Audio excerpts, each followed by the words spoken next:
Hello, my name is Roy Poyan, and I am the Director of Families Impacted by Opioids. Thank you for joining us today for this next episode of Fentanyl, Families in Harm's Way. What we're going to do today is look at the topic of financial management. It's an important characteristic to the family in terms of its sense of security, responsibility, values. There's a lot that's going to happen that's going to be covered by insurance. There's an awful lot that's going to happen that is not covered by insurance. So if you have a portfolio or an estate, now's a good time for you to take a look at this and how you're structured.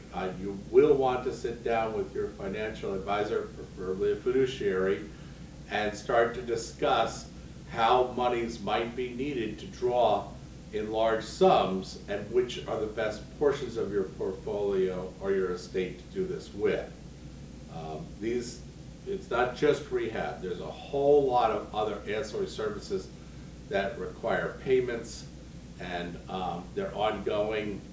And what you'll find to be is that this is going to put a lot of financial stress on you early on, and then as they are able to succeed in their lifelong recovery, more of those immediate demands for cash flow will minimize, but they'll still be there.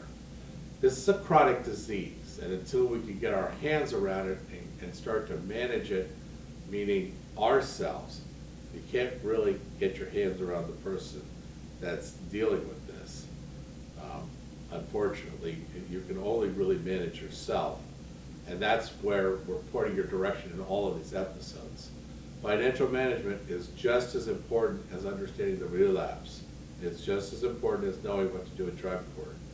So as terms of where you're spending your time, in terms of being prepared, in terms of understanding what might take place, all of these are placed into this particular seminar. But it's going to require for you to then go out and meet with a couple of different types of people if you don't have one. You may want to talk to an attorney about certain types of trusts that can be set up for somebody that has a chronic disease. And so there are legal and estate vehicles for you to take a look at if that's the position you're in your life. So let's go ahead and go to the family table. We'll open this up for you to take a look at, and then you can decide which is the best plan to set up and what your awarenesses now are in terms of we're isolating the category of finances in substance use disorders. It's a completely different world, and it will likely change the whole entire family structure in regards to financial wealth and planning, and goals that you might have had are possibly going to need to change. Thank you for joining us at the family table so we can take a closer look at financial management inside this substance use disorders journey. And the reason that we added that extra substance use disorder journey is because it becomes very unique when we start to look at financial management. There's a lot of characteristics that are going to change inside your family dynamic. And a lot of those will have to be in some way adjusted for how you're going to pay for what's changing. The treatment centers obviously are very expensive, and you can go online and look at some of them. They'll tell you that insurance pays for this, but what you end up finding is that there are a lot of things insurance does not pay for. And sometimes when you get to the end of the sessions, meaning say 16 weeks inside of an IOP, it may be that you'll pay out of pocket for another 4 or 5 weeks that's really needed in order for them to effectively achieve what it is clinically that they're trying to accomplish. And it makes sense to you, so you end up paying for that out-of-pocket expense. You didn't see it when you first came in, but you're seeing it halfway through or towards the end. There are other types of things that take place that will impact possibly your family. And what we need to take into account is you as a breadwinner for the family, or combined salary for the family household income, and then their sisters and brothers, you're going to likely be emotionally impacted, and that's going to affect your life. And it could, not guaranteed, but it could affect you in a way that it impacts the quality and your stamina at work. If that's the case, your employer may see that. You may be dealing with a level of depression, and that's kind of being played out. And once again, at work, as well as other parts of your life. And so now you may get passed over for promotion. It may be that it becomes so severe, and we do see this, we don't see it a lot, but we do see this, where the person decides that they're going to change the type of job that they have because it's too stressful on top of the stress that they're experiencing here at home. Given the longevity, you're in your second, possibly third relapse, they're in treatment, and you're thinking, oh my gosh, we're going to have to go through all of this all over again. This is exhausting me. That exhaustion isn't just while you're at home. Of course not. It's a part of who you are today, and you're doing the best you can do. But we have to be realistic. This disease impacts your financial management. And if we know that in advance, then now's probably a good time for us to take out the study guide and say, we're dealing with substance use disorders. And one of the issues of that is financial management. So much so that we have included it as an episode. So we want to go and turn to this section and take a look at inpatient care, outpatient care, medical detox, co-occurring mental health conditions, follow-up counseling, maintenance and medication that are therapies. There are a lot of other costs. There's legal fees, there's housing costs if shared, there's transportation costs, other expenses, entertainment of what's taking place in terms of your recreation, how you pay for things that you would find to be entertaining. You're likely going to give up on some of these things. You may find that from depression your diet changes and you're eating out fast food more than you're eating at home. Attending social events, that all of a sudden changes too. So there's all of these things that you're sitting and thinking, egads, we're talking about really like significant changes of who we are, what we enjoy. I'm sorry, but that is likely to be the case. I'm not saying it's going to happen, but it is likely. We know about that ahead of time. It's your health. Now, if you have diabetes or if you have other conditions that you're dealing with, those costs may go up too, because they may be exasperated, and unbeknownst to you, you're having a difficult time managing those things that seem to be in control. So all of a sudden, these other aspects of life seem to be becoming more oblique and having to be responded to, whereas before they were just a part of how you did things. And they have a price tag to them too, because of the changes that are needed. So we do have a suggested YouTube video here that discusses insurance and also discusses rehabilitation, recovery treatment centers, and some of their costs. There's a lot of material that is out there for that purpose. What we would recommend is that you start to take a look at this from a couple of perspectives. One is legally, okay? You're going to have to probably pay for an attorney if they go to court, okay? And that gets expensive, and you don't want to necessarily receive that bill unbeknownst to you when you could have prepared for it in advance. So let's take a look at the series that we talked about with drug court, only now from a financial perspective. Let's take a look at some of the things that create stress when they're arrested, only from a financial perspective. Let's take a look at the treatment center and selection of a treatment center from a financial perspective. So we could go down through the 32 issues and say, which one of these has a perspective of financial implication and the changes that we need to make?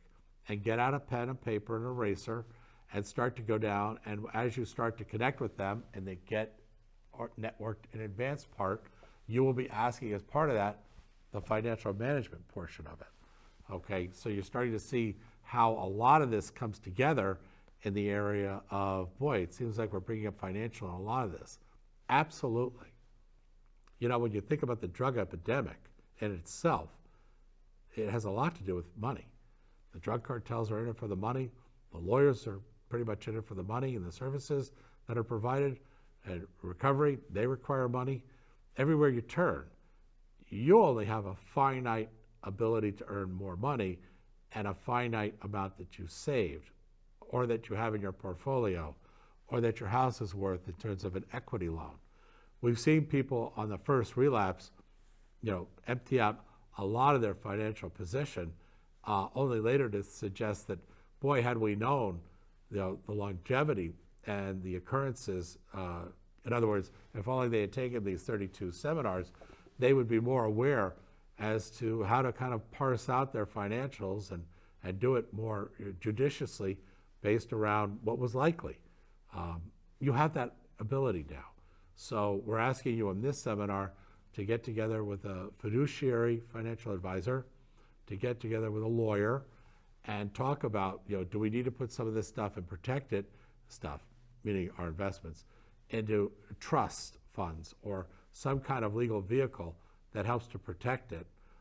You're looking at your fiduciary at the same time saying, you know, as my financial advisor, you know, what part of my financial portfolio, if I need a large sum of cash, you know, readily available, you know, where would we take that from, and what are the penalties for early withdrawal, and some of the other characteristics that really have a lot to do with making a quality decision regarding financial management. The colloquial of keep your powder dry kind of comes into play here in the sense of you're going to need it later just as much as you feel that you need it today. And for that reason, understand the journey and then determine how the journey impacts you financially.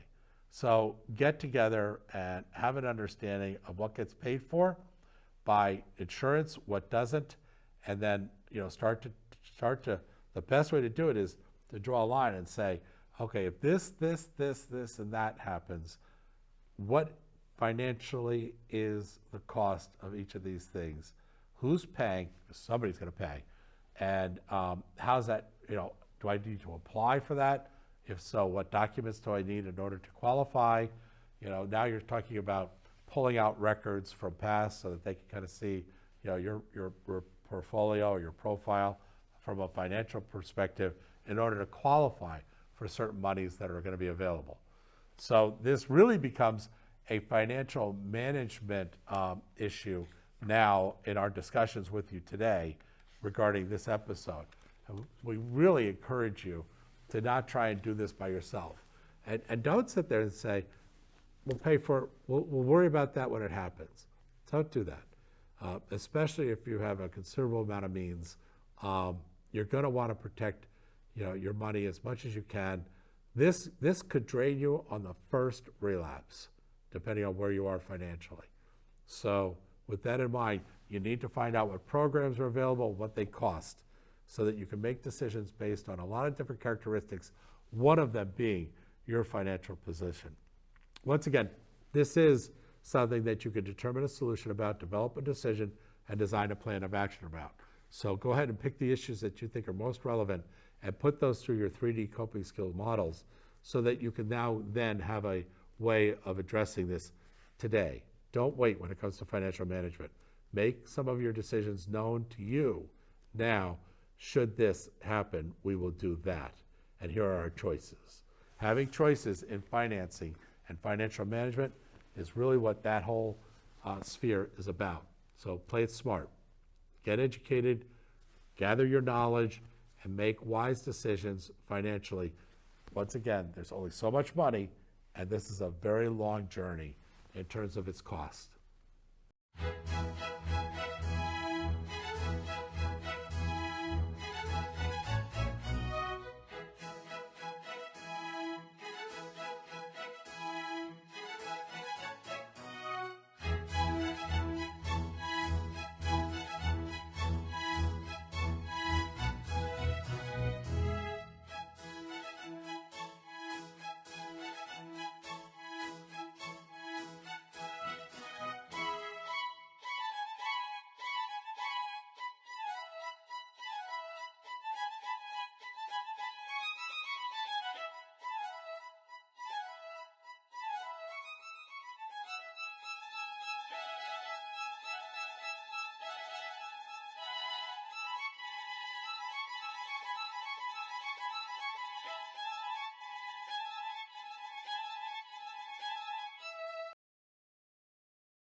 Hello, I want to thank you for continuing to view our episode. And we're now going to work into the area of the 3Ds. This is an important characteristic for the family to develop skills in. And we'll start by taking the time to look at an issue and then determine the issues based on the area of determining a solution, developing a decision, and designing a plan of action.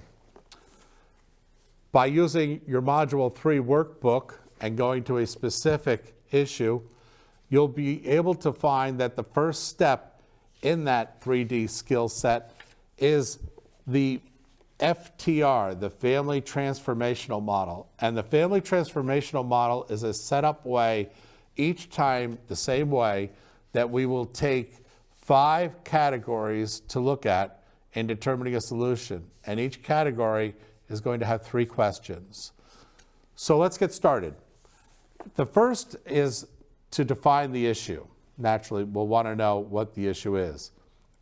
The word issue is really problem, but we're saying the word issue is, the reason we're saying the word issue is it's just a little bit easier to digest, because it's not always a problem. Sometimes it's just something that's happening, and we need to determine a solution to it.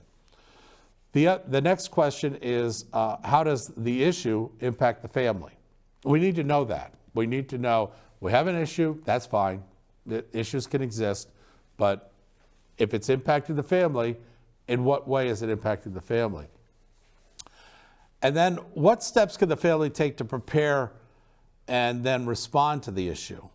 That's very important for us to know. The fact is that this issue exists and it's impacting the family. We tend to believe maybe there was something we could have done to kind of get ready for it. And if there was, then we would want to have taken those steps, which is what all these episodes are about. And then who can help assist us and the family in our response? So we want to start to ask ourselves, we know that there's an issue, we know that it's impacting the family, and there are things that we could do to prepare for this, but we're probably going to need a resource, information, another person outside of our family, or maybe one of our family members specifically can use their functionality and contribute. So we want to identify that. And then what should the family expect as their outcome? And kind of a start with the end in mind thought, where we're saying, if we're going to do something, it's going to result in something. So is that result desirable? Is that really what we want? Because if we're going to create a solution, then we want the solution's outcome to be what we expect it would be. So in each of these categories that I just described, 1 through 5, there are 3 questions, and we're going to ask ourselves each of these. Let's go back into the first category, define the issue. Clearly state what happened or what will happen. We want to know very clearly what happened or what's likely to happen. And then write that down. Identify who's involved or who should be involved, and then what would you like to have happen or like to see happen. The third question in every category is going to be used. You'll see how in just a minute. But just remember, the third question in every category, so this question right here, the way you answer it, will be reused. Now the next question is, how is the issue impacting the family? Who in the family exactly is impacted? In what way are they impacted? And then the third question is, what is needed to move forward? And then the third category is, what steps can the family take to prepare and then respond to the issue? The 3 questions again. What needs to be done? And then prioritize that list. Who needs to be involved? And then what will it look like, the third question, what will it look like when completed? Then the 4th category is, who can help and assist the family in their response? The 3 questions are, how to search and organize this organization to help you. In other words, it's not enough that you know you're going to go and introduce yourselves to a treatment center in your community. You want to start to determine, how do I look for them and organize my way of seeking help, because it might not just be that group alone. You may also need other services to kind of start to create a who can assist us. And it may be many different types of people. What to ask from them, and then what to expect. Remember the third question, what to expect. And then the fifth category is, what should the family expect as their outcome? Well, that has to do a lot with timing. And if it takes a certain amount of time, let's be realistic of what that is. That has something to do with the expense of the involvement, of getting involved in this issue. And then the third question being required changes, our changes as family members, for this response to successfully take place. Now, let's state what our solution is. Hey, this is the great news. You've already developed your solution. By answering each of these three questions, the third question in every category, you'll pull forward now into your statement. So your first sentence of your statement is the third answer in the first category. What would you like to have happen or like to see happen? Well, that becomes your first sentence. So what your first sentence for your solution statement is, what we would like to see happen is, and you just pull your answer from there to here. Do the same thing with the second category. How does the issue impact the family? Using the third question's answer, what is needed for the family to move forward? So now your second sentence is, what's needed to move forward is, and now you're accumulating these answers from these categories, the third question, and it's actually becoming your first sentence, your second sentence, your third sentence, your fourth sentence, and your fifth sentence in your solution statement. So your solution statement is going to sound something like, what we would like to see happen is, and what's needed to move forward will be, and then the third question from the third category, what it will look like when completed will be, and then what we expect will be, and then what's required for us to have a successful response is. Now those are your 5 sentences. You've just constructed your solution. And this is how you go back using a model for creating a solution. For any issue in life you have to face, you can use this as a way of approaching it. Now let's go to the other area, which is the second coping skill, making a decision. Let's make a value-based decision. Let's make a decision each time that kind of balances with what we value most. So first we want to determine, what are our values? Well, the best way to do that is to write down on a piece of paper, what types of things do you as an individual value most? And each member of your family can do this in a kind of a group exercise. And then once you've done that, I value love, I value honesty, I value relationships and sharing. These could all be an individual's 1, 2, 3. Then prioritize them. Which of the 1, 2, 3 is most important? Then have each member of the family do the same thing. And then you can sit there and say to the family, what was your number 1? What was your number 2? What was your number 1? What was your number 1? What was your number 1? And then what was your 2? What was your 2? What was your 3? What was your 3? And where you start to see many people in the family say, well, my number 1 is relationships, my number 2 was trust, and my number 3 was love. Well, then you talk to another person, they say, well, my number 1 was love, my number 2 was personal expression or confidentiality, or so they mentioned something different, but they did mention love. And then the third member of the family happens to mention love also. You know now that love is a value of the family. So whatever decisions you make, you want to balance it on the fact of, does this disrupt our values? If it does, at least you know that it does, and to what degree. You're calculating that. But at least also you're including, what do we value most? Let's make sure our decisions don't counter that. And now, in the first step, we're going to identify exactly what's happened. And this is, by the way, in your book, okay? And it is for each of the episodes. Now, identify exactly what's happened what happened, how did it happen, who did it happen to. Then the second step is analyze the situation, assess the problem, identify the problem, and in what areas did the problem create an impact. You're writing all of these down. The third step of that the third step in the decision-making model is what is the number of one contributing factor? What is causing this issue to take place? You need to know that before you make a decision. The fourth step is, now that you know the number one factor, you need to go out and find out what information there is about this. Your primary source, you're going to go to the actual person or organization that's involved with this and ask them, what is this issue, and help us to understand it better. The secondary source would be somebody's telling you this happened, or somebody suggests that you should do something a certain way, and it's coming from somebody else other than the primary source. It could be an article, a clinical paper. These are all secondary sources, and you gather them and you make them part of your primary, secondary information gathering.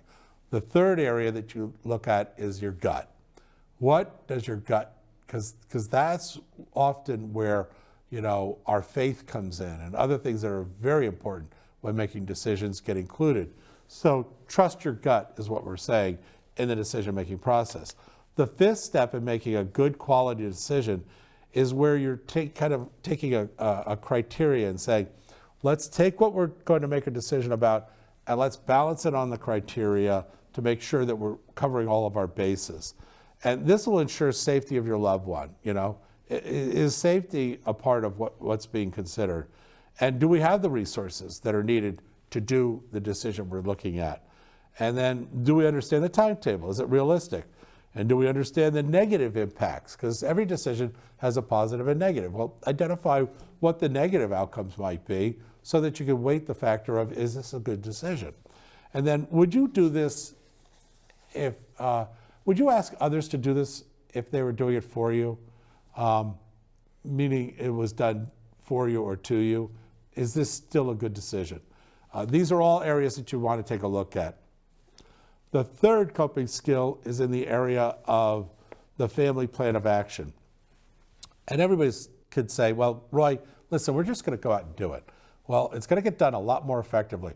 I want to warn you that the addiction industry is not organized. And then again, either is the family. So you're taking two disorganized organizations and you're putting them together. So a plan is a very good idea. The other factor is you're going to more than likely require the assistance of a lot of different groups. And as time goes by, those groups are going to change. And now it's a whole new set of groups that you're dealing with. When you're at the hospital, the ER, that's what that is. Then you move over to detox, that's what that is. Then you move over to therapy and treatment, and that lasts for 16 weeks. That's what that is. Then you're looking at sober living, recovery, maybe incarceration, and then reentry, on all that's involved in that. So there's all sorts of reasons why a plan put on paper based on the decision and the information gathering that you've made, based on the solution that you want to use, are very good ideas. It all comes together with the plan of action. Then you take the plan of action and you go find a professional to help you. Everything that we've done up to now is to position you to a place where you can be properly assisted and directed and supported. This is what's often missing in the families. This is what exhausts the families. This is where the families get into fights internally on. So, for that reason, we're going to apply the 3D coping skills. Determine a solution. We're going to develop a decision, and we're going to design a plan of action. And we're going to do it each time. I hope this is helpful for you. I'm confident it will be.